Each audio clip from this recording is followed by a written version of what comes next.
Welcome, everybody. Welcome to Shepherd's Corner, our weekly conversation with Archbishop Charles Jason Gordon. And what an interesting topic we have this week. The topic is reclaiming childhood. Reclaiming childhood. Now, we've been seeing a lot of things happening in the world today with our children. And his article is Reclaiming Childhood. Let us welcome Archbishop Charles Jason Gordon this evening, or today, or depends on if it's this morning you're watching us. Archbishop Charles Jason Gordon, how are you, sir? I am doing really well, I'm trying to reclaim my childhood all now, It's never too late. Not with all that gray hair. Not with all that gray hair. You can't reclaim any childhood. I give up on that. I got through. It's never too late. It's never too late. Jesus said, unless you become like a little child, you cannot enter the kingdom of heaven, So you can't give up on that. You can't give up on that. I hear you. Come well, on. I'll have to try some die the next time. I'll have to die to myself to be able to do that. You'll have to try some dying to do that. Not here, because just like you have the inner monk, you have the inner child. Right. The inner child frolic sometimes. Yes. Well, I am going to ask you this tough question here today. And my question to what is happening with our children? Deacon, that is a serious question. And it's not easily answered. So I've been thinking about this question for a little while. And then I came across a podcast, a talk that was given. And it hit the nail on the head in so many different ways that I said, something, I'm going to do something unusual, because usually when I write, I write from my thoughts and my own research. I thought, I'm going to write from the thoughts and research of this thinker, because it's really, I think it's really important that we all enter deeply into this, and that we understand that it is not just your child, my child, this one or that one, but we have a generational challenge that is not about Trinidad and Tobago. It's a generational challenge. So Jonathan Haidt wrote a book, The Anxious Generation. And in it, he did a very deep dive into the topic of childhood and what is happening. And then he gave a talk far beyond mental health, what the new phone-based life is doing to human development, social capital, and democracy. I just tell you, it's worth listening to. It is really worth listening to. Because we have to get our heads quickly around this. And it's such an urgent pastoral challenge that we have to start getting our heads around it.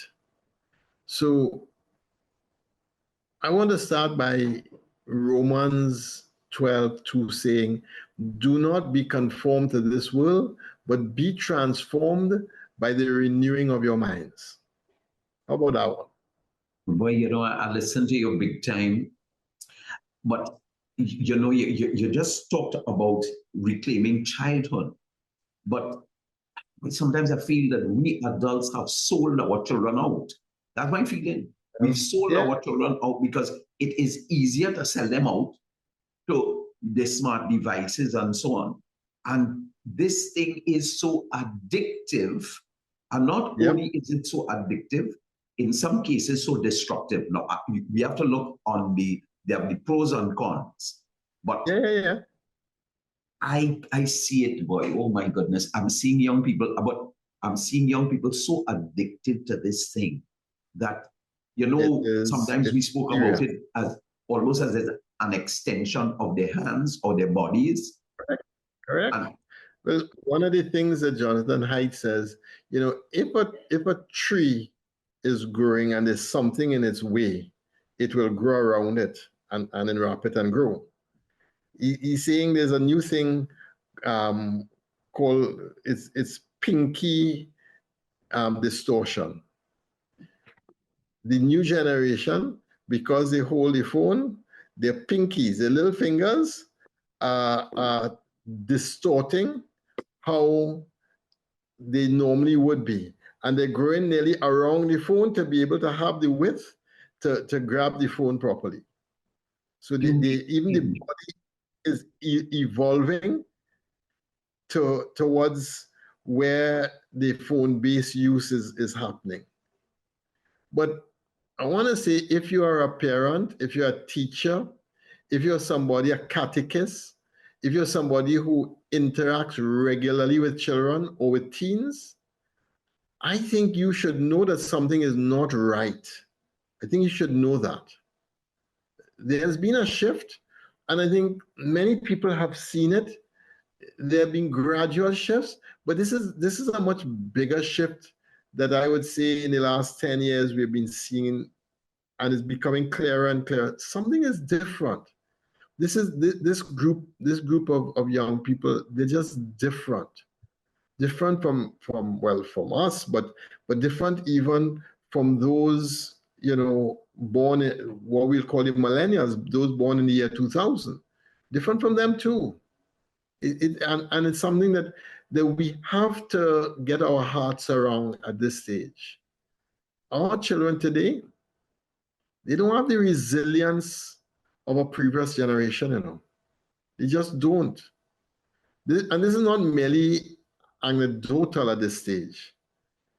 I would tell you this is deeply troubling and increasingly evident across our schools, our families, our communities, everywhere. The kind of resilience a child had when we were growing up is different from the resilience of a millennial child, but this generation is even different again. So we have to recognize that something is different, and we can't panic about it, but we have to reflect deeply, pray deeply, and ask the question, is this better or is this worse? And ask the question, how have we contributed and how can we become part of the solution? That's really where I want to go in this conversation. I love the conversation. I love the conversation because I am also interacting with children because I teach First Communion classes. And so I'm getting them from 6 moving on to 7 and all the way up to sometimes 11 and 12 coming to do First Communion classes. And so I'm looking at them and I am seeing almost like an anxious generation coming up. An anxious generation coming up. And you talk about they don't have that resilience. They don't. Mm-hmm. I mean, growing up in our time, you know what I mean? Rough and tumble, skateboard, riding bike, going boat. It's a climbing a mango tree, pelting plums, making chow. It's a totally different generation. I want to use the word sometimes. They are fragile emotionally and physically. And I would like to think sometimes mentally too. And that's what the statistics show. And we'll see that as we play out. A teacher shared with me last year sometime her concern over her class. She shared with me the girls in her school are shutting down in the face of the simplest challenge. And she said, if you only decide that you think you're going to push them a little bit more, they shut down. And then when they shut down, they don't restart, They just don't restart. They just stay in this stuck, shut down state. Now, at first, both she and I assumed that this was the aftershock of COVID-19. And that fitted well into my mental models because of the amount of digital life children had and the lack of social life and being shut up in families that are sometimes not the best in relationality before, during, and after COVID. So it was simple enough for me to name it as a COVID effect, you know? But the evidence now is pointing somewhere different. Something much, much deeper, something far more pervasive. I will say far more insidious. And I it is hear you using that word insidious, eh? And that means, as far as I'm concerned, when you say, if you say insidious, I hear the word evil in the background. Well, let me go with that. Let me go with that. But it is worrying. I will tell you, it is worrying. And if you are a parent, a grandparent, a teacher, a catechist, a youth leader of any form, I think you would kind of know instinctively. Now, this doesn't say all children. I meet children with great resilience. So this is not all children, but this is certainly a trend among childhood that we have seen that we have to really ask some other questions about. So are waiting for you to you said, look, I am going to defer some of the thinking of others to this conversation that we're having here. Yeah. And we know that you and I interact with a lot of people. We interact with a lot of youth, young teenagers doing confirmation. You're doing 1 million confirmation, ceremonies over the last couple of weeks. Yeah. Now, and again, I want to emphasize that this is not my original research. This is a research of Jonathan Haidt, and I've pretty much followed some key pieces of his research and key data that he has pulled out. And I want to give him credit for that because I think it's an important piece of research he's done. The Anxious Generation, you could go and read it, or you could look for his YouTube talk, Far Beyond Mental Health, what the new phone-based life is doing to human development, social capital, and democracy. And I'm saying it again because this particular one, when I listened to his talk, I thought I was so moved by his data and his perspective that was so different from mine. I wanted to share that with people. Wow. And wow. I think it's important. Everybody, grab the Catholic news. Yeah, grab the Catholic news and look at what Archbishop is recommending, Far Beyond Mental Health, right? And the anxious generation. I think this is critical for us, and one of them is on YouTube. So that means, hey, you could go straight into YouTube and one time. Look for it. Well, or just follow us and you get the main trends with some reflections. So Haidt outlines a profound insight into the crisis of the modern child. And he names two opposing forces that have devastated the modern child. And you're going to smile, The first one is that we have overprotected our children from the real world. And the second one is we have underprotected them from the digital world. But boy, I smiling from ear to ear because here's what this man said. We have overprotected our children from the real world. That is so true. And we have underprotected them from the digital world. Wow, wow, wow, wow, wow. And these forces have radically altered the development and the developmental environment of today's child. In shielding them from everyday experiences that builds independence, resilience, and simultaneously exposing them to unfiltered digital influence, we have created a perfect storm for all of our children. We really have. It's a perfect storm. It you know, so the coddle generation, and this was his term, and I love it. You know, you cuddle a child. Yeah, I know. Well, he's saying there's a whole generation of this cuddle. Yes, Whole absolutely. generation. He notes that childhood used to involve real world autonomy.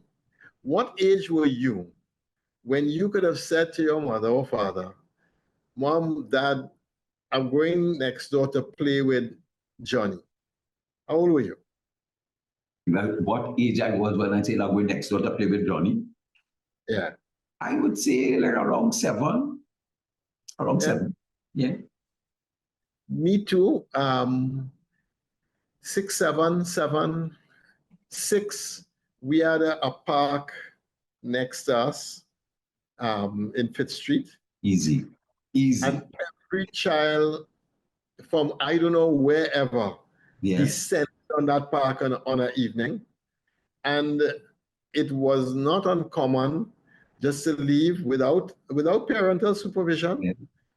go into the park and play with friends, play No all problem. kind of things. No problem. And the rule was simple: Yeah.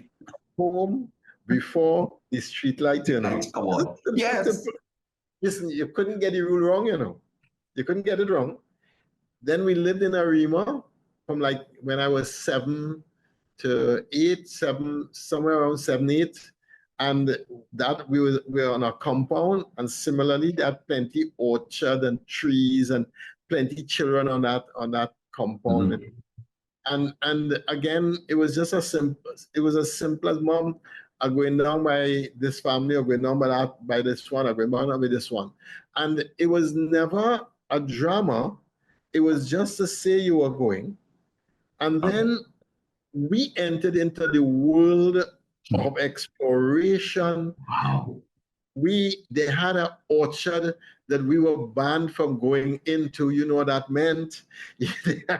But everybody's house had different fruit trees. We had the Portugal tree. Our house was the Portugal tree. Another one had the mango tree. Another one had orange tree. Another one had tangerine. Another one had the grapefruit tree. And no matter what fruit you wanted, everybody shared everybody's fruit, no matter how you look at it. You know? Arima. Arima. When Arima boys, I ran Arima boys for a couple of years. And just to say, we had a mango rolls as well as cashew. Cashew, you know cashew? Cashew. Cashew in Arima. Good. I had one of them little those little Jeeps with push pedals? Yeah. Right. I had one of them. And one of the older boys thought, this would make a good thing. So what he did, he tied my little Jeep onto the back of his bike. And we used to be going all over the place. I mean, it was the greatest fun. And they had a park. We used to head to the park, and everybody would line up in the park. So imagination galore, games galore. As an older child, I lived in Lucknow Street in St. James, which was not as protective an environment, but still, my cousins was around the corner, and it was a case of, Mom, we going on by, and out we went. Sometimes in front of our house, we would be playing cricket in the street. Wing ball cricket, serious cricket. Cars swinging around, they would slow down, we'd move aside, they would pass, we continue our game. You bring your wicket back in the center of the road, and you're going down the road. But all of this was happening at a fairly young age. Yeah. All of this happened at a fairly young age. Today, most children are not getting to say to their parents, I'm going by so-and-so next door, until they are 10, 11, 12, 13 years old. And that's one half of the problem. That's one half of the problem. Because we were able to play freely, and that meant that we had conflicts that we had to resolve ourselves. We also learned to regulate ourselves. Mhm. We also learned to negotiate with each other. We also learned right and wrong. We also learned how to get vexed and make up quickly. Yes. All before puberty. Yes. All before puberty. Yes. It's all that And the play of children is vital for their development, yes. for their resilience and their regulation, their internal regulation. As well as socialization. It was critical for socialization. Yep. Today, all of that has changed, you know. All of that has changed. Children are driven to and from structured activities with adults present at every turn. Now, yeah, I get it, you know. Okay. We've understood that things could be unsafe. They want safe for us too. We understand predatory behavior. We understand, and I understand, but something is lost that is irretrievable. It's irretrievable. So when a child is constantly supervised by a parent, then that child doesn't get the space to become autonomous, to relationships where they fall out and make back up.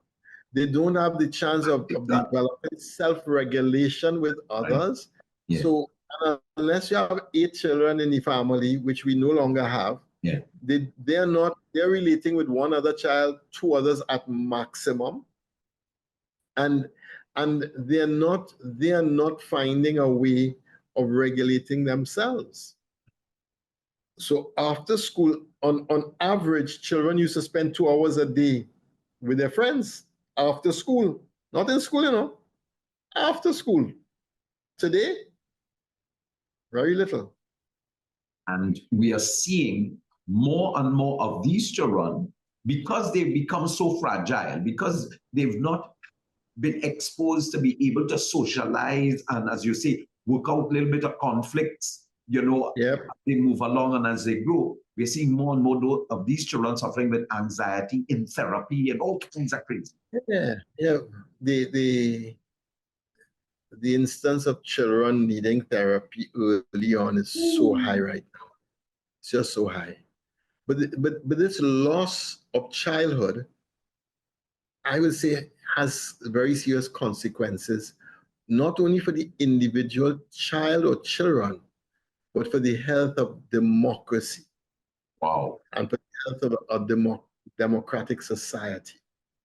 Is not just, this shift is not just a challenge for children, or childhood. It's challenging the very foundation of our democracy. It really is. I'm interested now in hearing how you link that up, because this is critical. Hold on to your seats. Hold on to your seat. I buckle now. The child who never learns to navigate relationships without adult supervision is more likely to enter adolescence and adulthood psychologically undeveloped and emotionally fragile. Psychologically undeveloped and emotionally fragile. You see, it's not what we get that makes us emotionally mature, is what we're willing to give. And if the child has never been in a place where they're making sacrifice and having to give, then they are not required to give or to make sacrifices, then emotional immaturity is part and parcel of what you're going to be dealing with the child. Yeah, I could say that's a TikTok moment, you know. That's a TikTok, that's a YouTube clip, you know. What you just said there is powerful. Mm-hmm. What is the data telling us? Height observed that by 2015, students entering college had become significantly different from those who had entered just 3 years before, 2012. Gen Z, those born after 1996, showed far higher rates of anxiety, depression, and psychological distress. Interestingly, this trend is not seen across all age groups. It is specific to the generation of children and teens. I want to say that when you looked at anxiety, depression, psychological distress across all age groups, all other age groups stayed stable, pretty much. Mild movements up or down by age groups, by nation. When you looked at Gen Z, their numbers went straight up when it comes to depression, anxiety, psychological distress. Listen, Why? But Why? we're seeing the fallout in this, we are seeing the fallout big time, Yeah. So girls in particular have been hardest hit in this generation. In the United States, among preteen girls, a 67% rise in suicide rates was recorded between 2010 and 2013. What? No. 67% rise. And that figure has since been doubled to 134% increase in suicide ideation, or suicidal attempts. 134% increase. That is an epidemic. Okay? That is an epidemic. That's crazy, crazy figures. Crazy figures. An epidemic.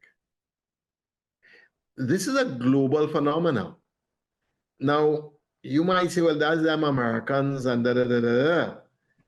Well, I went and looked at data all over the place. Australia, Europe, all over the place. The same trends appear across Western societies. Girls cutting, suicidal ideation, severe psychological episodes among girls are now common. Yes.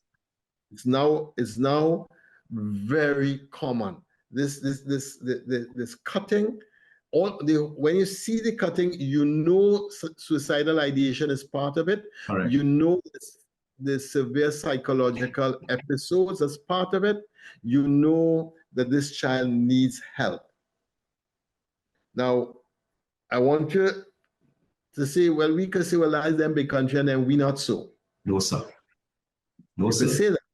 No, sir. I am seeing it in my counseling. I am seeing it. If you want to be an ostrich with your head buried in the sand, go ahead. As I keep telling people, the Nile is a river. It runs through Egypt, not Trinidad and Tobago. Here in Trinidad and Tobago, we have a little pilot going in 4 schools where we're looking at trauma, the impact of trauma on education, on children's development, and on how to raise healthy kids in a resilient environment. And in that, when the results first came to me, I asked them, are you smoking? You sure? They said, yeah. No. They were sure. Staggering. 40% of all students that were interviewed admitted to having active thoughts of suicide. Hold on, wait. You're dealing with Trinidad and Tobago? Trinidad and Tobago. Wow. Sweet tea and tea. I want you to pause and breathe for a moment. No. I want you to pause and breathe for a moment. 40%, 40%. That is high. And most of the population were boys. Most of the population were boys. It was a quarter girls, 3/4 boys, which means if we went into the girls' school, I would expect the number would be much higher than 40%. I would expect. If we follow the US trends, the number among girls is much higher than the number among boys. Much, much, much higher. I've been having the calls from the friends. Yeah. You know, over the last couple of years, the last 5 years, I've done, I think I mentioned it on this show already, 7 suicide funerals of teenagers. Yep. And you know, we've had serious challenges with teenage suicide in the last little while. Yes. Here, Yes. right here in Trinidad and Tobago. Yes. So, and it's because of all of that that we're doing the work that we're doing in trying to understand how do we create trauma-informed schools in Trinidad and Tobago. Because the other thing that's different with our generation from their generation, we were traumatized by education. Yes or no? Yes or no? All right. We were traumatized by education. And if you came home to your parents, your parents took the view that you must have done something wrong. Therefore, you were getting a second cocktail. So you had to take your trauma, take your leg, shut your mouth, and say nothing, because the only thing that was coming back was more again, more of the same. So you just shut up and suck up and took it. But we were traumatized. I would say that. Okay. Now, when I first noticed these issues, as I said before, I assumed that this was a post-COVID effect. Yeah. I really thought so. Post-COVID effect. But the data is saying otherwise. Wow. That's the thing. In fact, while global suicide rates are dropping during the pandemic and after, suicides among female teens were rising. Every other group, suicides are dropping. Right. Every other group. When you look at female teens, suicide is rising. That statistic, that single statistic, is worthy of a pause and a reflection. Because if it was that COVID was causing a rise in suicide, then it would be across all groups, across all genders. Yeah. The fact that the numbers are moving mainly among female girls, female teens, says that we have to look at the data a little more closely. Wow. That contrast demands our attention, I think. The critical years of rewiring a child's brain globally was between 2010 and 2015. And between that time, you saw some different things happening that you weren't seeing before. Yeah. This is kind of a millennial child, Jenny. Before that, the children were pretty much as we had known childhood for a while. Now, that same time frame coincides with the rise of smartphones, front-facing cameras, high-speed internet access. And during this period, social media apps became more immersive and addictive. A child born in 2000 would have been one of the first to enter adolescence with full access to digital technology. Wow. So remember, Steve Jobs brought out the iPhone in 2006. Okay? Before the iPhone, there were no full screen phones that did imaging. Right. The BlackBerry was what was the hottest item before 2006. And what did the BlackBerry? It had a keyboard, it had a small screen, you could have seen text, and if you had a game on it, it was really a lame game. When Steve Jobs came out with the iPhone, and hear that as any kind of smartphone right now, because the iPhone was just the first of all smartphones. I know they have them, the Galaxy guys out there, I don't understand them, but anyway, it was the first of all smartphones. When that came about, the second thing that happened was after 2000, before 2006, to send an SMN message, to send a message to a friend, you had to spend a couple cents on that. To make a call in Trinidad, it was $3 a minute to make a cell phone call. So the cell phone was a nice decoration, but a very expensive tool, not just to purchase, but to use it was really expensive. When we went to free data, so you got unlimited data, and then applications where you can talk over data, and you didn't need to now make cell phone calls, and then eventually to unlimited cell phone calls and data. When those three things happen, at the same time you have a front-facing phone camera and a screen where images are vivid, you now have your perfect storm. Wow, you call it this a perfect storm? Yes, a tsunami is a perfect storm with a tsunami. It's one, you know, it's both. Because what you're now dealing with here is the technology driving a change that is so different. And that's what we have to see.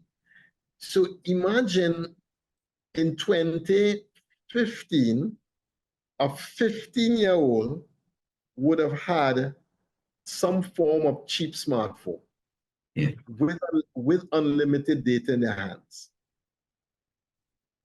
When we were growing up, TV was a big thing. My father used to call it the goggle box. And oh God, give that goggle box a rest, go outside and play. Today, it's the opposite. Don't go outside and play. So what is the child doing?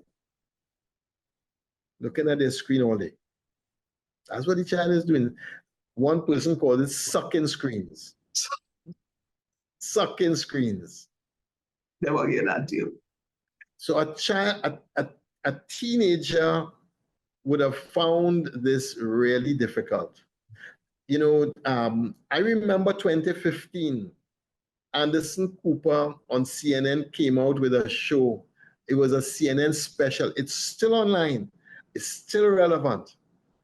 Called Being 13, Inside the Secret World of Teens. And he revealed how deeply online life had already infiltrated teenage experience. And that was in 2015, the same time I'm talking. Wow. And he also showed how online bullying was unlike anything childhood had ever experienced before.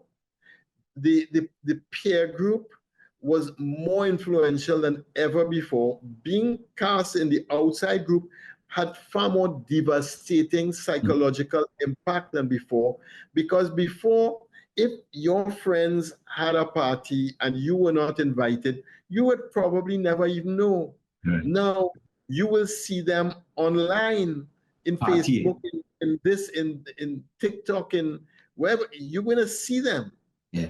Instagram, so WhatsApp, you're going through. You know that you are excluded, because you will see your friends who you like and who you follow, and you're going to see what the social crowd getting to do and what you're not getting to do, which makes a child far, far more vulnerable and feel far more isolated and alienated than ever before. I see it. I hear it. This is bullying was more pervasive online than it was in real life. You put up your picture and you do all this work and nobody like you. That's a total depression, you know. Rejection. That is a total depression. 10 years on, from 2015, we are witnessing the delayed effects an entire generation in developmental distress. Wow. Now, I didn't promise that I was giving you good news today, but I promise I'll give you reality today. I will end it with good news, though. I will end it with good news. For girls, the issue is often comparison. And that comparison brings anxiety. Yes. Social isolation, which is driven by social media. I don't care how you say it. When you don't have the perfect Barbie figure, all your pictures don't stack up and you don't get the likes of the Barbie figure who is also posting at the same time as you. Yes. And that helps you to see by comparison where you rank and stack. That's a problem. And not only that, but don't you sometimes, when these teenagers are taking their pictures with you, you know, they want to say, make sure you get me on the right side. So they want to make sure they turn on the right side. This is my better side. You know, that kind of, because they want to ensure that how the picture is taken. Everything has to be glittering. That's right. Everything has to be glittering. Now, you know, pressure. So the social media pressure on the girls is phenomenal. Boys too, you know, but girls more so. Boys, listen, boys have their own hit. It is increasingly about withdrawal into online worlds. And what are the online worlds that boys are withdrawing to? Gaming, pornography, and the passive content consumption. And now, added to this is sports gambling. Wow. Sports gambling is a new one, or not so new one. So you have from early childhood right through to teens and young adulthood, a way of consuming the attention of boys into an online world, a virtual world. Girls are hardwired to communicate. Boys pick up communication as a software program. What that means is, even if a girl doesn't get great socializing, she's going to be able to communicate far better than a boy. And unless a boy gets great socializing about communications, he does not communicate really well. You check any teenage child, the parent will tell you that, oh God, he don't talk for the life of me. I can't get him to say nothing. Yeah. I hear it all the time. He always lock up in his room, you know. He don't get talk. them to talk, but that's another story, you know. Now, the data is clear, you know. Boys are no longer breaking bones from outdoor play because they're simply not outside playing anymore. You know the number of fractures. An adult is more likely to break a bone. An elderly adult is more likely. You are more likely to break a bone than a teenage boy. No, it's come down. When we were in school, I mean, how often a guy have a cast and everybody signing it? Hey, Joshua broke his hand at about 8'7", swinging in a tree, and the branch broke. There we go, and on and on and on. The time Gen Zs spend with real life friends is steadily declining, and this trend predates COVID-19 and continued through it and continue to now. Social distraction began not with the lockdowns of COVID, it began with the lockdowns self-imposed lockdowns of smartphones. There's something that I want to correlate with this, that what I have also seen, and I think that this is more with boys. I have seen more addictions to marijuana, vaping, and things like that with the boys. Absolutely. And vaping is the only real life experience that boys are pulled to. And it's also highly addictive. Yeah. Also. Yeah. Now, Height knows that when teens limit their social media use by 30 to 60 minutes a day, their mental health significantly improves. Say that again. There was a study that was over a period of time, 3 weeks a month, where you asked children to limit social media to between 30 minutes and an hour a day. In the beginning, they were climbing the wall like every addict deprived of the drug. By the end, they were far more resilient. Wow. Their mental health was better. Now, this is a study that was done. Yeah. What does that say to us about what we need to do with our kids? We need to have a limit on social media for our children from on to on to on. Wow. I have one parent, I was talking to them about this, and they said to me, well, no, I don't feel so bad. In fact, you just make me feel real good. I said, why is that? He said, well, my 6-year-old is now negotiating with me to get an iPad when he reaches 21. See, so I feel real good. I feel real good. No. We have to see this. Academic performance has also suffered. There's a test they call the PISA test. Between 1971 and 2012, the results of American children steadily went up. Slowly, but steadily they went up. After 2012, the scores have steadily been declining. What? After 2012, the scores have steadily been declining.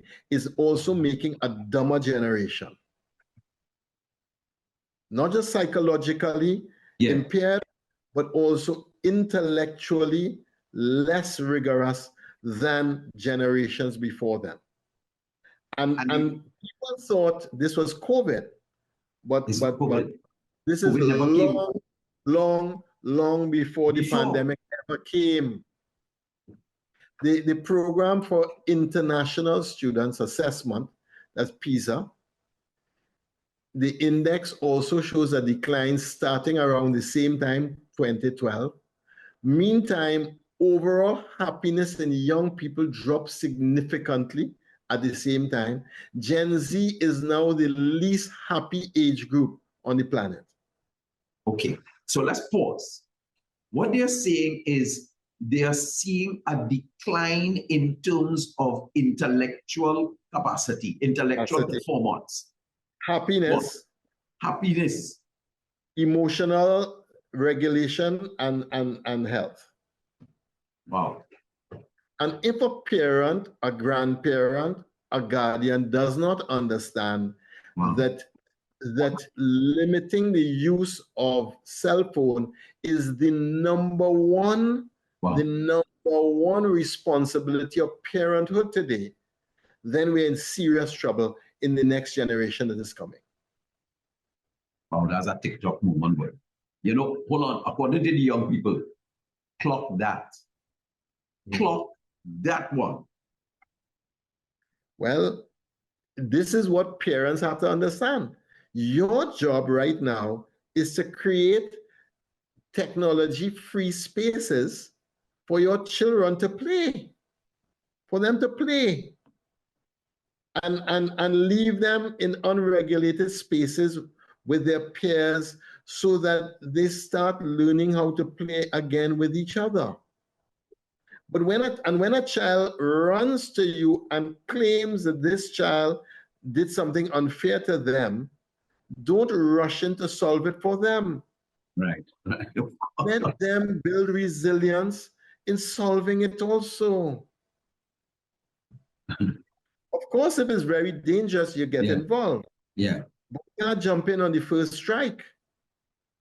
You have to let them build it. That's how you learn conflict management. That's how you learn self-regulation. That's how you learn breaking up and making up with friends. Now, I am proposing this is not socializing. That's socializing, understanding. correct. I am proposing that this is not just a psychological problem. I am proposing this is a problem, a soul problem. This is a spiritual problem. So it's not only a psychological or educational or happiness crisis. This is a spiritual crisis. Wow. Our children are not only anxious and addicted, they are losing the capacity for the encounter with God. They are losing the capacity to encounter Almighty God. Yeah. But something is now emerging that is different, where many are putting down the smartphones and seeking the interior life again in brand new ways. The good news. We're getting some good news here. Finally. Now, that the antivirus is starting to kick in, not in large measures, but it's starting to come. Digital life offers constant stimulation, dopamine hits, endless distraction. We are amusing ourselves to death. That's the title of a book, by the way. We are amusing ourselves to death. It's a book I actually have used in teaching social media theory at UE, at university level. We are amusing ourselves to death. How can stillness, silence, prayer, or sacramental life compete with this dopamine hit? Click, click, click, click. Every time you move, it's like training an elephant in a circus. Every time you do this, you get a reward. Bam, reward. Bam, reward. We have to see this as a crisis. Yeah. The church cannot offer what the algorithms do. Constant novelty and instant gratification. And we know emotional intelligence is delaying instant gratification, you know. Yeah. We all know it, you know. Yeah. But this smartphone and this instant gratification. But we offer something far deeper. Belonging, purpose, real love. The problem is we are losing our children before they even get the chance to experience the divine. That is so sad. The digital world is not neutral. It is curated, addictive, and profit-driven.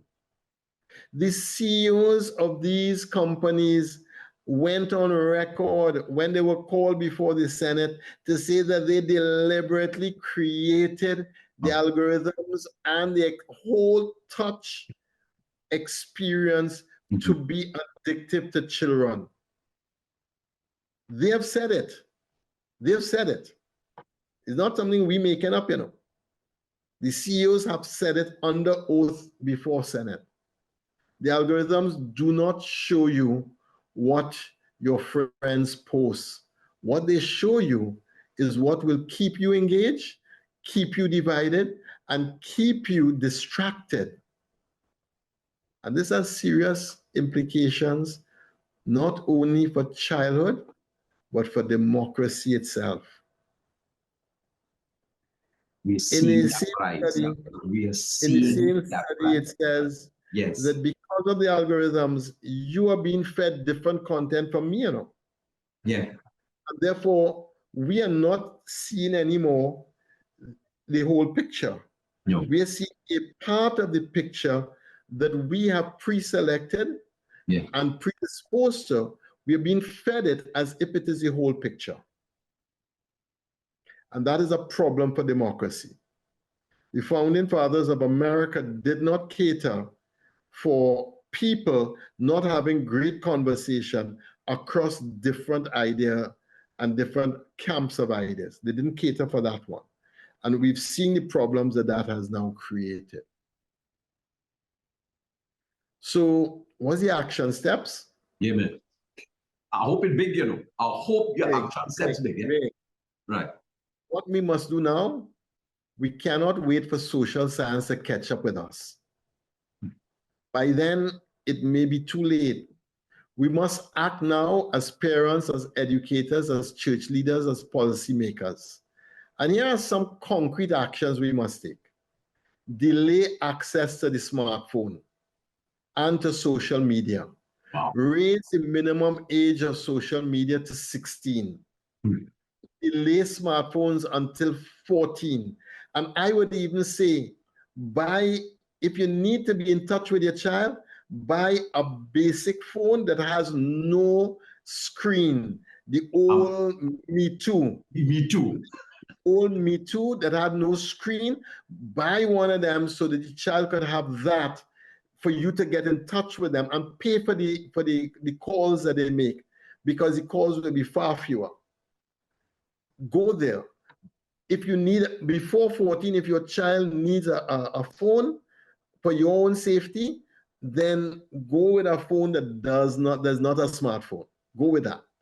Encourage the use of basic phones without internet, without any, you don't want any Wi-Fi on the phone or any data on the phone. You just want to make calls for as long as humanly possible. If you could keep them till 18, 19, or 20, even better.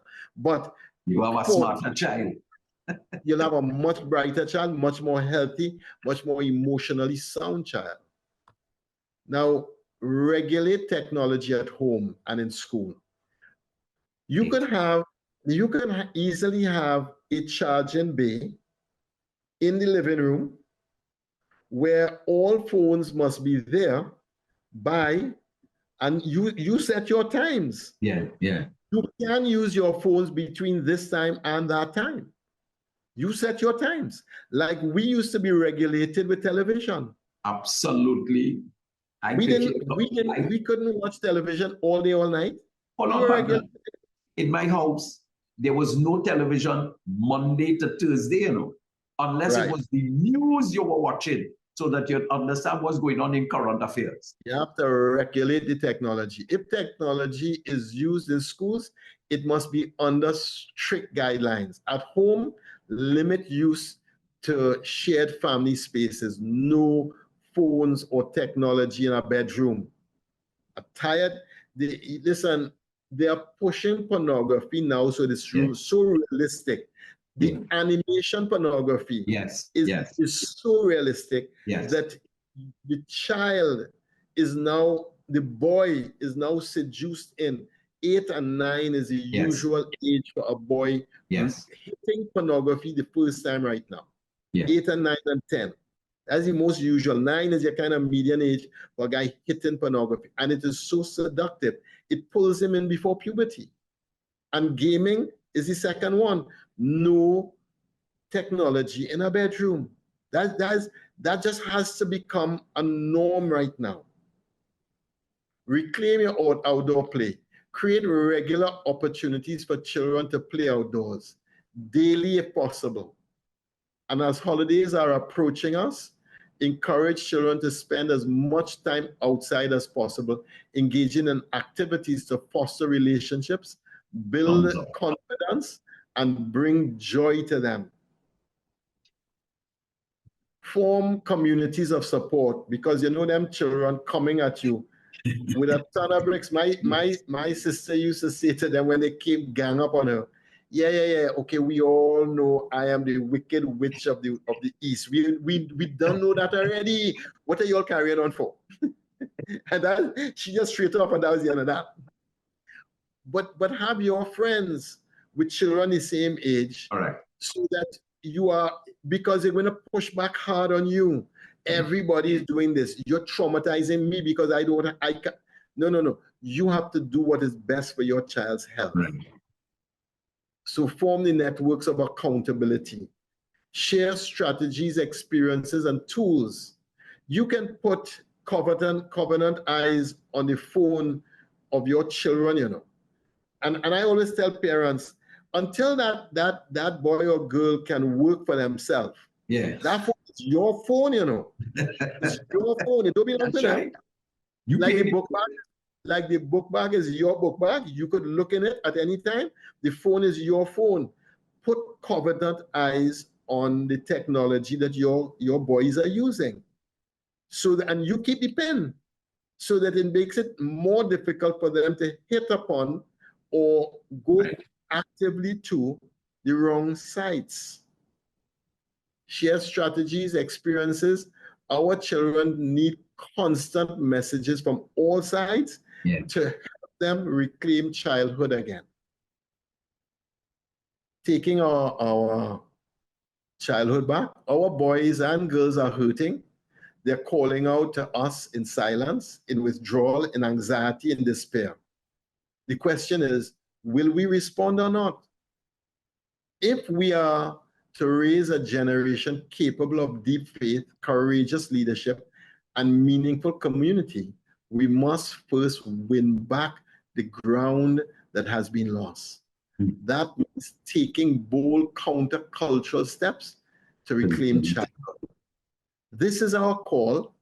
Let's rise to it before it is too late. I could not have said that better. I could not have said that better. And we are seeing it. We are seeing it. I am teaching that baby generation. And I'm seeing it. Yes. Scripture reading. A thief comes only to steal and kill and destroy. I have come that they may have life and have it in abundance. Let us pray. Father, your love and your mercy is always available in every generation, equal to the challenge of the generation. And we pray today for courage for our parents, our grandparents, our teachers, our guardians. We pray for our children, all. We ask for wisdom from on high and grace, Lord, to face this bravely. We ask this through Christ our Lord. Amen. What a wonderful God bless show. everyone. God bless. Archbishop J, thank you so much. Listen, Shepherd's Corner clips, and look up for it also on TikTok. This is going to be there. We on Thursday night, we on Friday morning, we on Sunday, we on the radio. Don't miss it. Parents, you need to watch this and pick up your Catholic news. Pick up your Catholic news. God bless. Thank you so much, Archbishop J. God bless you. All righty.